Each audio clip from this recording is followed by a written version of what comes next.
intenció d'Esquerres per la Independència no és, ni molt menys, amb aquesta campanya, caure en el victimisme. Hem de fugir realment del victimisme i plantar cara al present i lluitar per al futur. I fer-ho sense complexes. Tenim dret a aspirar que les nostres institucions, govern, Parlament, els càrrecs electes, no estiguin sota sospita per defensar les llibertats o per defensar la democràcia. Que no ens venguin motos. Les esquerres hem de defensar, evidentment, el referèndum, perquè és democràcia.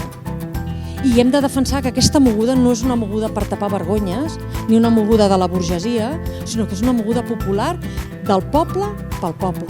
I perquè n'estem farts d'haver de demanar permís per fer les coses. No volem demanar més permís per poder garantir drets de la gent.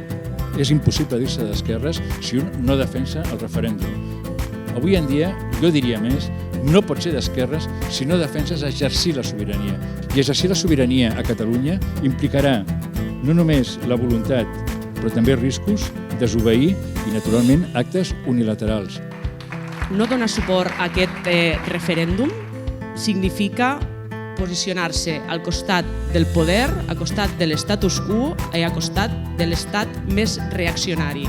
Sense això estarem encara sotmesos a la dictadura del deute, de la Troika, de la Unió Europea, de Montoro i del Tribunal Constitucional, i la manera de trencar amb això és fer aquest referèndum.